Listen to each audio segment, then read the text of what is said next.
अब खबर प्रयागराज से है, जहां धरने पर बैठे हुए स्वामी अविमुक्तेश्वरानंद की तबीयत आज अचानक से बिगड़ गई और सुबह से वो अपनी वैनिटी वैन से बाहर नहीं आए हैं। अविमुक्तेश्वरानंद को तेज बुखार की शिकायत थी। मैं आपको ये बता दूं कि पिछले 5 दिनों से वो धरने पर बैठे हुए हैं और आज बसंत पंचमी का दिन बहुत इंपॉर्टेंट था, लेकिन आज भी वो स्नान के लिए नहीं निकले। दरअसल मौनी अमावस्या के दिन जिस तरह से प्रशासन वर्सेस अविमुक्तेश्वरानंद हुआ था और उसके बाद ये मामला लगातार बढ़ता जा रहा है, एस्केलेट होता जा रहा है, उसको लेकर लगातार अविमुक्तेश्वरानंद की नाराजगी बढ़ती जा रही है।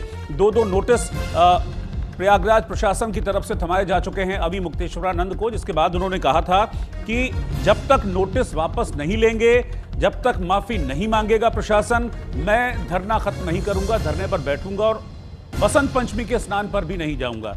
आज सुबह की तस्वीरें जब सामने आई तो वो बसंत पंचमी के स्नान पर नहीं गए, अपनी वैनिटी वैन से बाहर नहीं निकले और इस तरह की जानकारी है कि शाम तक भी वो अपनी वैनिटी वैन से बाहर नहीं निकले थे। उनकी नाराजगी अभी भी बरकरार है।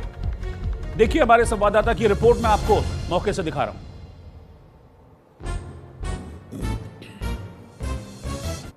आप मेरे पीछे देख सकते हैं। मैं अपने सहयोगी से कहूंगा कि पीछे दिखाएं यहाँ पर कितनी भीड़ है। यहाँ पर उनसे बात करने के लोग यहाँ पर आ चुके हैं और सुबह से ही वो जब यहाँ पर नहीं आए उनकी तबीयत बिगड़ी। लेकिन मैं जो जिक्र कर रहा हूँ कि दूसरी नोटिस का जो यहाँ पर उन्होंने जवाब दिया, उन्होंने सीधे तौर पर कहा कि नोटिस क्या खेला जा रहा है।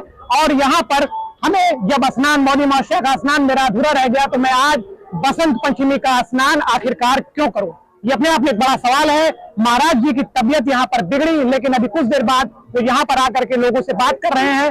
मेला प्राधिकरण के द्वारा दूसरी नोटिस भेजने के बाद जिस तरीके से यहाँ पर महाराज जी ने और उनके वकील के द्वारा यहाँ पर जवाब दिया गया है, ये अपने आप में सोचने की बात है। लेकिन महाराज जी ने यहाँ पर बसंत पंचमी का स्नान करने से मना कर दिया है।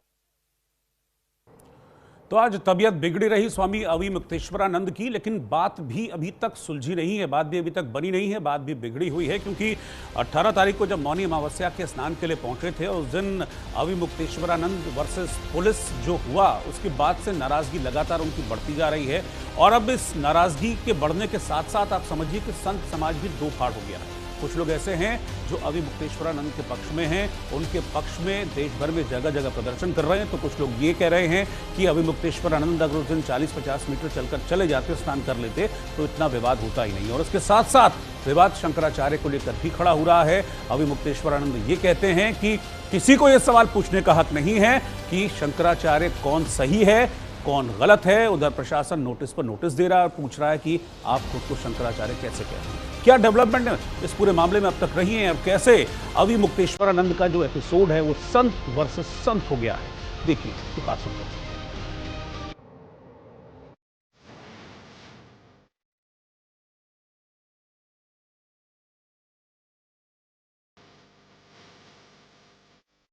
प्रयागराज माघ में आस्था का महासंगम, लेकिन इसी पवित्र धरती पर आज संत समाज आमने सामने खड़ा है। एक तरफ शंकराचार्य स्वामी अविमुक्तेश्वरानंद तो दूसरी तरफ प्रशासन। इन सब के बीच फंस गया है सनातन का सबसे बड़ा सवाल, शंकराचार्य कौन तय करेगा। विवाद तब भड़का जब प्रशासन ने ज्योतिष पीठ के शंकराचार्य स्वामी अविमुक्तेश्वरानंद से उनके शंकराचार्य होने का सबूत मांग लिया। बस यही सवाल संत समाज के लिए चिंगारी नहीं, आग बन गया। लेकिन अब कहानी सिर्फ प्रशासन बनाम शंकराचार्य की नहीं रही। अब संत समाज दो धड़ों में बढ़ चुका है। एक धड़ा खुलकर अविमुक्तेश्वरानंद के समर्थन में उतर आया है। इन संतों का कहना है शंकराचार्य पद कोई सरकारी नौकरी नहीं, ये परंपरा से तय होता है और प्रशासन का सवाल पूछना सनातन परंपरा का अपमान है। संतों का दावा है अगर आज शंकराचार्य से सबूत मांगा गया तो कल हर मठ, हर अखाड़े से सवाल पूछे जाएंगे। वहीं दूसरा धड़ा अविमुक्तेश्वरानंद को इसी पूरे विवाद का जिम्मेदार बता रहा है।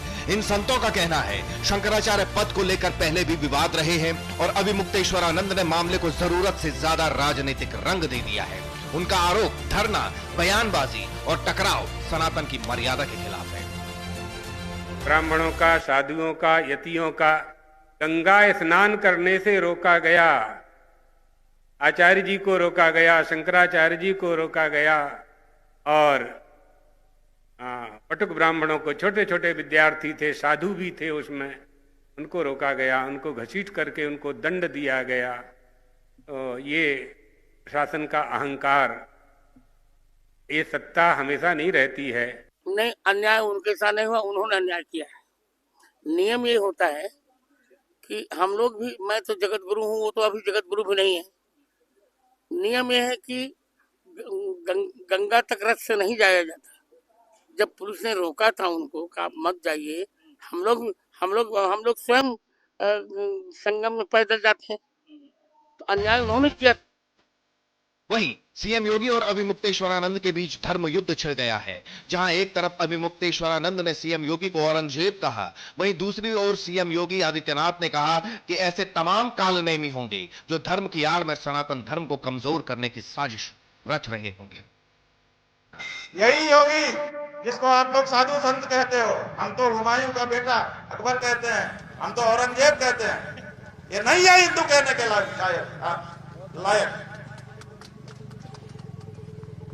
ये मंदिर तोड़ने का समर्थन करने वाला आदमी है। 150 से ज्यादा मंदिर तोड़ दिए गए,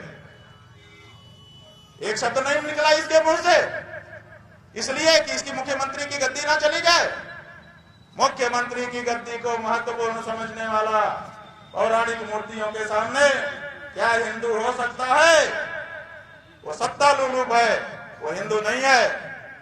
एक योगी के लिए, एक सन्यासी के लिए, एक संत के लिए धर्म और राष्ट्र से बढ़कर के कुछ नहीं हो सकता। यही उसके जीवन का ध्येय होना चाहिए। उसकी व्यक्तिगत प्रॉपर्टी कुछ नहीं होती, धर्म ही उसकी प्रॉपर्टी है, राष्ट्र ही उसका स्वाभिमान है। कोई धर्म के खिलाफ आचरण करता है, क्योंकि ऐसे तमाम कालनेमी होंगे जो धर्म की आड़ में सनातन धर्म को कमजोर करने की साजिश रच रहे होंगे। हमें उनसे सावधान होना होगा। कालनेमी विवाद यहीं खत्म नहीं हुआ। सीएम योगी के कालनेमी वाले बयान पर स्वामी अविमुक्तेश्वरानंद ने तुरंत प्रतिक्रिया दी और कहा, ऐसा कौन कर रहा है बताएं। यानी एक तरफ संत कह रहे हैं ये आस्था पर हमला है, तो दूसरी तरफ संत कह रहे हैं ये अहंकार की लड़ाई है। मामले ने सियासी रंग भी पकड़ लिया है। अखिलेश यादव ने सरकार को घेरा, कांग्रेस ने सवाल उठाए और बीजेपी अब बैकफुट पर सफाई देती नजर आ रही है। शंकराचार्य जी और जितने भी हमारे साधु संत हैं, ये हमारी शोभा हैं, और जब इतने बड़े आयोजन हों, स्वाभाविक रूप से लोग उनसे मिलने आते हैं, आशीर्वाद लेने आते हैं, उनके अनुयायी उनसे बहुत सारी जानकारी हासिल करते हैं। यही सनातन धर्म की परंपरा है, और अगर परंपरा कोई तोड़ रहा है तो वो भारतीय जनता पार्टी है। भारतीय जनता पार्टी को ऐसा व्यवहार अपने अधिकारियों के माध्यम से नहीं करना चाहिए था। साधु महात्माओं को, शंकराचार्यों को इस तरह जलील करते हैं, उनको रोने पर मजबूर कर दिया, उनको एक तरह से गिरफ्तारी कर लिया, और क्योंकि वो उनकी राजनीति से सहमत नहीं है। वो भी धार्मिक गुरु हैं, उनके भी बहुत फॉलोअर्स हैं, उनको सब मान सम्मान से देखते हैं, लेकिन क्योंकि वो भाजपा की राजनीतिक लाइन फॉलो नहीं करते, इसलिए उन पर ताबड़तोड़ पुलिस की कार्रवाई हो रही है, उनको धकेला जा रहा है, उनको यहाँ वहाँ भगाया जा रहा है। सरकार का कहना है प्रशासन ने सिर्फ नियमों के तहत सवाल पूछा, लेकिन संत समाज इसे सीधे सीधे हस्तक्षेप मांग रहा है। प्रयागराज में माघ मेले की पवित्र रेत पर जहां श्रद्धालु मोक्ष की कामना कर रहे हैं, वहीं संत समाज में मतभेद, टकराव और आरोप प्रत्यारोप गूंज रहे हैं। सवाल बड़ा है, क्या शंकराचार्य की पहचान प्रशासन तय करेगा? क्या परंपरा तय करेगी? क्या यह सिर्फ एक व्यक्ति का विवाद है या सनातन की आत्मा पर जोर?